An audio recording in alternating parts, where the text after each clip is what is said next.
of classic trucks.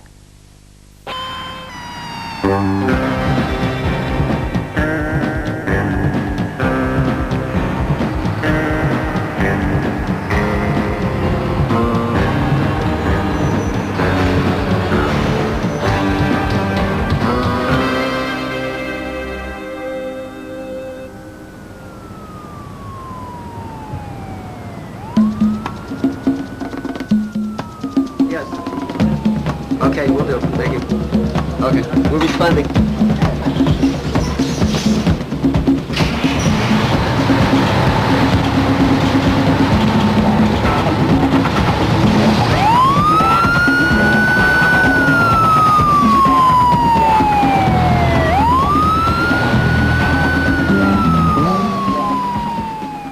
The Seagrave Tiller fire truck is one of the few vehicles where a backseat driver is welcome.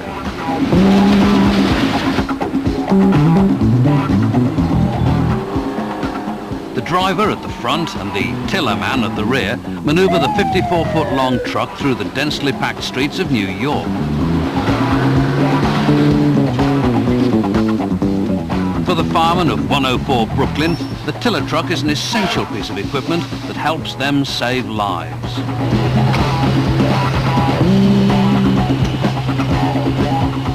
John Rizzo is the tiller man.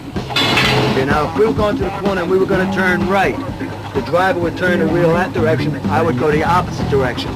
We very rarely ever get stuck in intersections or any other place. We can scissor, but we can get in much tighter spots. Like all emergency vehicles, the tiller-driven fire truck was born out of necessity. It has evolved around the skyscrapers and grid-patterned streets of American cities.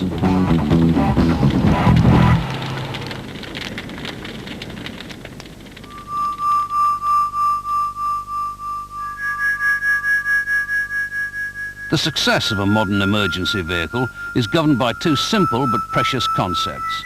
Is it fast and agile enough to get to the scene of the emergency on time? And does it carry the right equipment to save lives? The earliest ambulances could hardly be called emergency vehicles at all. They were simply the collection and delivery vehicles of tragedy. This is a W.G. Ducrot, built by Captain W.G. Ducrot, sometime between 1922 and 1926 at the Wandsworth Works. The engine in the vehicle is a Daimler-Benz. This vehicle was mainly used for fever patients. So you'd have been taken with this vehicle to a fever hospital. If you didn't end up there, then you would end up on one of the boats on the River Thames. They took you down to one of the jetties and they took you out on a boat onto a fever ship. The charge for the ambulance then was at £0.50, 2 and 6pence. 12.5 pence now, that cost £0.50 then. When these guys were earning 12 shillings and 6pence a week, was a lot of money. Getting in and out is extremely difficult. In actual fact, the door only opens as wide as that. That's it. Now you've got to get in there, and if you're 6'2", you've got a problem. To open the side window, if you turn the handle, the window just keeps on going up and down. The other thing about it, of course, there's lots and lots of brass on this vehicle. Brass door handles, brass headlight, brass roof light, brass on the petrol cap, needed loads and loads of polishing. The coachwork, it's wood and metal, except for the roof. The roof is actually made of tarpaulin substance, which is made the same as the old aircraft from years ago. It was stretched across the roof and weighted down and then doped until the roof was absolutely solid. You can actually walk on this roof even though it is canvas. It also had central heating. Today we have the paraffin heaters. This one was actually central heated from the engine, and the central heating pipes go right the way round the inside of the vehicle. We have had it running and used it, and it's quite warm in the back once you get it going. The elegant lines of the coach-built Ducrot came from the era of the horse. Its predecessors in the London ambulance service were simply horse-drawn coaches for the sick. Early fire appliances were called fire engines because of the steam-driven pump mounted on the horse-drawn carriage with the fireman. The basic principles of firefighting have always been the same. You need a pump to put out the fire and a ladder or escape to rescue the victims. And you need to get there quickly. In the early days, firemen needed an extra dose of courage to ride on the outside of the fire engine, a tradition that carried on in the motor-driven fire engines of the 1930s. Most of the fire engines before the war were these type here, where you stood outside on the ledge alongside the fire engine and hung on like grim death, because if you didn't, well, there were several firemen had been injured and killed through being thrown off. You stood up in all weathers. I've seen firemen come back covered in snow like snowmen, and but it was accepted as part of the job.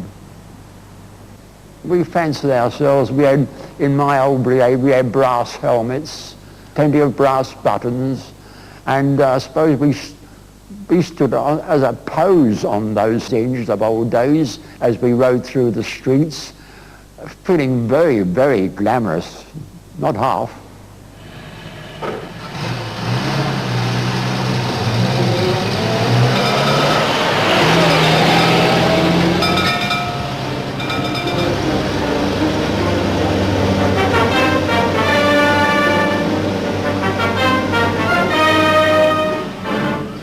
Despite its toy town appearance, this 1934 Leyland Cub could reach speeds of up to 50 miles an hour. With its own wheeled escape ladder and a pump that could deliver 500 gallons a minute, there was a real chance that if the alarm was raised in time, the fire might be extinguished and lives saved.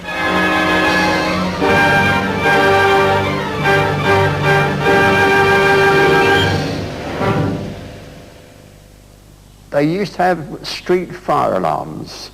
They were posts dotted around the neighbourhood in street corners, which sent a signal into the watchroom here, showing where the fire alarm was pulled. It was one of those things where you broke the glass and pulled a knob.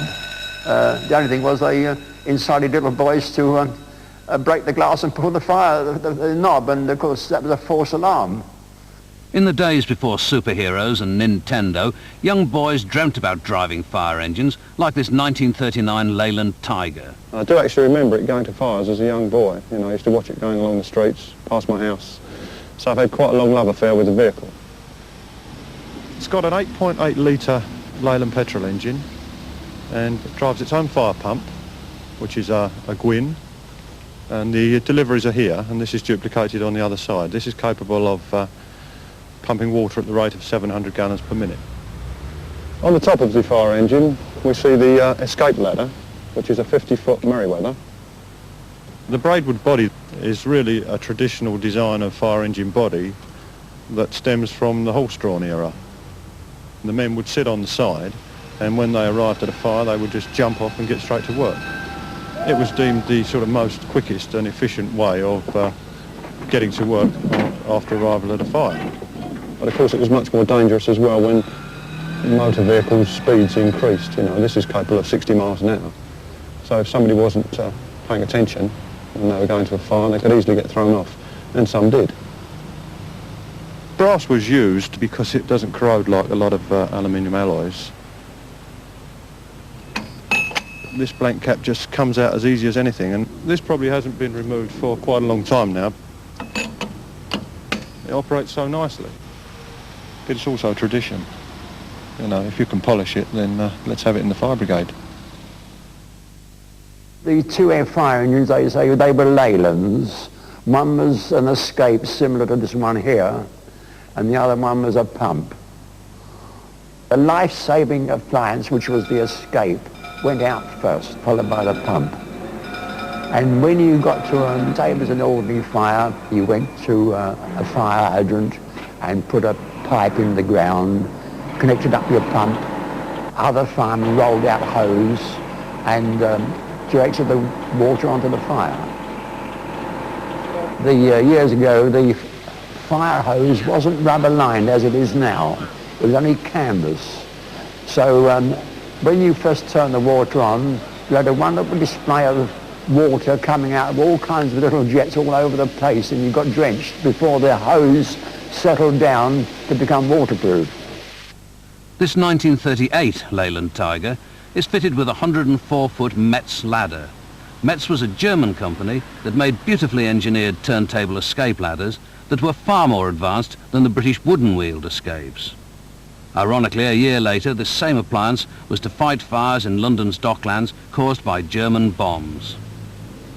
Wallington was just one of hundreds of quiet suburban fire stations around London that was about to get very busy. Here was an alcove where the sliding pole went down to the engine room. That's right. That's how I'm trying to place that. It was rather, as you know, Ivor, rather grim, because when you slid down that pole, you landed right in front of the fire engine. Very true. While most people believed there would be peace, the threat of war prompted the formation of the Auxiliary Fire Service. Volunteers like men's outfitter Ivor Morris found himself getting his hands dirty alongside full-time fireman Charles Gallahawk. Before the war, they decided to increase the fire service for war purposes, and they recruited firemen from all walks of life round here. Ken Bailey. Morris Stiles. So many of them have gone on their last great call. That's Eric Haywood. Eric Haywood, yes, you should have been coming out. The undertrained and barely prepared AFS was soon to have a baptism of fire.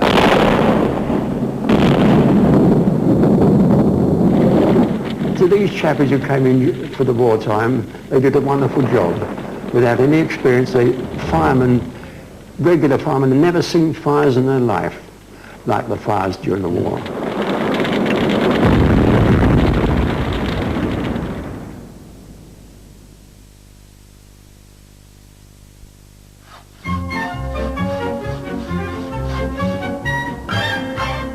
While the Blitz raged at night, in the daytime the ingenuity of the AFS volunteers turned all kinds of commandeered vehicles into makeshift fire appliances. It may look like Dad's army, but without these part-time firemen, the battle against the Blitz would have been lost.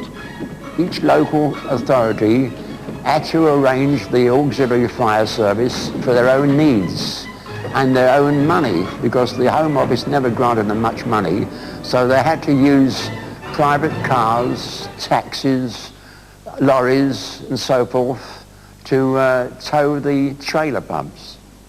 But many of the vehicles were not up to the job. There was a 3-ton Bedford, and somebody had unloaded that there, knowing it was rubbish, onto the corporation. And they've been so glad to get hold of anything, I suppose, at that time, that they accepted it, because it was clapped out. Fortunately, Britain's early warning systems gave Reg Maxwell and the AFS men of Portsmouth time to get their clapped-out Bedford started. You had a yellow alert, which meant to say Jerry had set off from home and was on his way over to England. You had a purple alert next, which said that he was coming your way, and then you had your red alert, which meant to say usually that he was over the top. When the yellow came through, you had to push this 3-ton Bedford up the length of the street, all of you, until it fired and you got it going, and then you brought it back. By that time, the purple, if it was going to be a red, the purple had come through and the red had started, and you just connected up and went straight away on your rounds. You're not supposed to say these kind of things, but let's face the fact, and it happened to lots and lots of other people, you were absolutely terrified and scared, but you really enjoyed yourself. Hanging on the side of a car there with a trailer pump behind you, guns blazing, shrapnel falling and everything else, you had a vicarious thrill.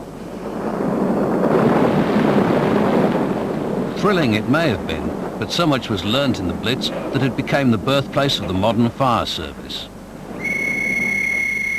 In 1941, the formation of the National Fire Service meant that at last there was a nationwide firefighting force to await Hitler's doodlebugs and V-bombs. The equipment, like this Austin lorry and Guardian pump, was still rudimentary, but at least everything was painted the same colour, and firemen were firmly established as the heroes of suburbia. When the war came to a close, the National Fire Service was dissolved, and local authorities were once again in control. Building a fire appliance is a specialized job done by specialized firms. Lives and property may depend on getting there without a hitch, and an Austin product never let... Manufacturers like Austin were anxious to get in on the post-war spending boom and persuade county halls across Britain to buy their vehicles. And this ambulance is another specialised vehicle with an Austin chassis. London, being the largest and richest county council, designed and commissioned specialist vehicles. This Daimler ambulance was a conversion from a hearse. It was as much a part of the 50s as rationing. This one was built in 1947. It continued in use right through until 1965. A large engine, 6-cylinder petrol, and of course being a Daimler it was fast, smooth, nice big bulbous tyres, low slung. When it was originally brought on the scene it bounced quite a lot on the back. So what they did, they put a 600 weight composite floor in the back to weigh the back down. And that made it very, very smooth. There was a little problem with that, was the fact that it had wire brakes. And consequently, with the weight, it wouldn't stop. So then they changed the braking to the servo system and problem solved. And even today, this one is still beautiful to drive. The Daimler represents one of the great moments in British ambulance design. The next generation was a compromise. This 1958 Wandsworth was based on a sluggish Austin delivery van. With its fiberglass body, it had a veneer of modernity, but in reality was unstable and drafty. But resting in the corner of a workshop in North London is ambulance heaven, in the form of the ill-fated Sovam. This is the Reeves Sovam ambulance. It was built in 1971-72 after the Ogle report. And the Ogle report said that an ambulance vehicle should be as a casualty on wheels. And if you look in the back of a modern day vehicle, you'll see that most of the equipment, style and stowage is made from this vehicle. It's strange actually, but it's got a wheel on each corner, unlike any other vehicle. The wheels are spread right at the back and right at the front, and the stretcher actually lays between the wheels. As far as the patients were concerned, it was excellent. The ride in the back is absolutely unbelievable. It cost something like about £36,000, and at that stage an ambulance was probably 8,000 or 9,000 in 1970-71. So this was a very expensive vehicle. While it took the ambulance until the 1970s to reach its ultimate form, the fire engine had its golden age during the 60s. Nearly all the major commercial vehicle manufacturers became involved, with local authorities like Surrey producing their own bespoke coachwork. This fire engine here is Dennis F24. It was brand new to Esher Fire Station in January 1961. It remained there in service until 1974. It cost just over £4,000 when it was brand new, and I think you can call it good value for money. They had 17 years service out of it. It's a unique machine in as much that it was only 7'6" wide, it could go down the lanes, but it's very, very fast. It's as fast as your new fire engines are today. A little like a Swiss Army knife, a classic fire engine hides a multitude of functions and useful tools. It's got an electric bell and a hand bell, and we keep two-tone horns on it. This is the sub-officer's little side light for looking at the numbers of houses. Sub-officer would have sat in here, the driver the other side, and it would have run with a three-man crew in the back. So there's 5 firemen all together. In here was a hose locker. This is the old canvas type of hose. They used to hang it up in the towers when they'd been to a fire, dry it all out and then roll it all up, scrub it and clean it, put it back on the machine. In this locker here we have a Coventry Climax light portable pump. This is the Hillman engine, but it's a very powerful little pump. Hose reels are either side. It's got a Dennis 500 gun a minute pump on the back, and this is the days of a real fire engine. You'd hear these things coming down the road, the old bells ringing, and the firemen were all there with all the black gear, and as they went down the road, you'd normally see loads of kids going down the road, follow after it. you'd see a fire down the road, a grass fire or something, and there'd be 100 people standing there watching it.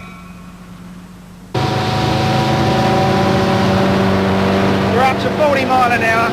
We're going up to 50. We've got a nice straight road here.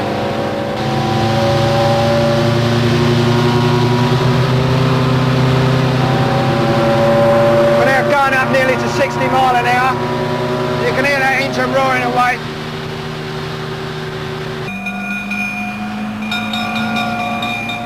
It's a 6.5 litre Rolls-Royce engine.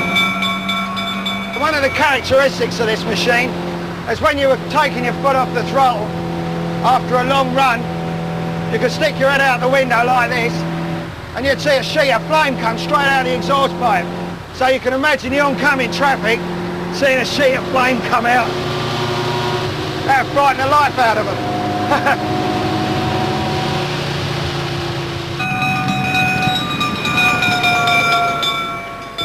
These were the first automatic fire engines that Surrey Fire Brigade had anyway. They were quite a new invention at the time. And the road holding was very good. Now we're carrying 400 gallons of water and the machine is fully stowed. You've got an all-up weight of about 7 tonnes. You have to think of read the road ahead all the time because you can't stop them.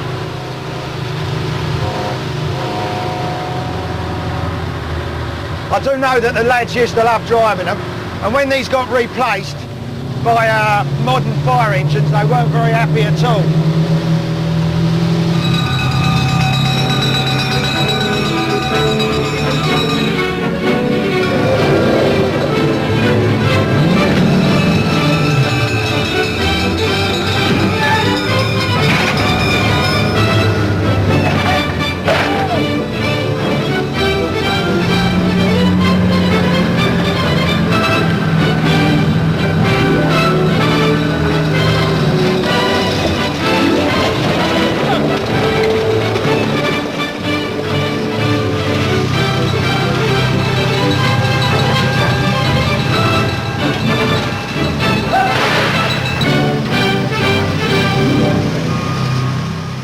They were a real fire engine as opposed to appliances today which all look the same. It just looks like a bread van really with a ladder on the roof.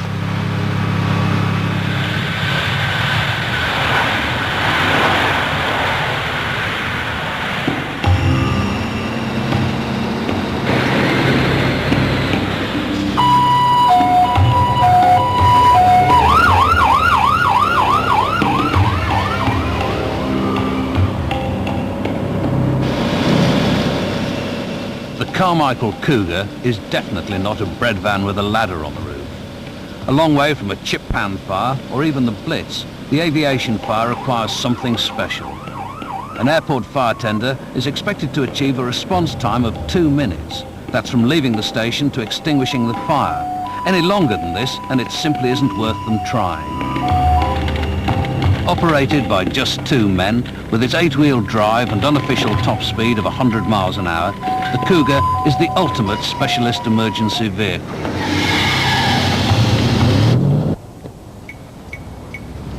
Taxi.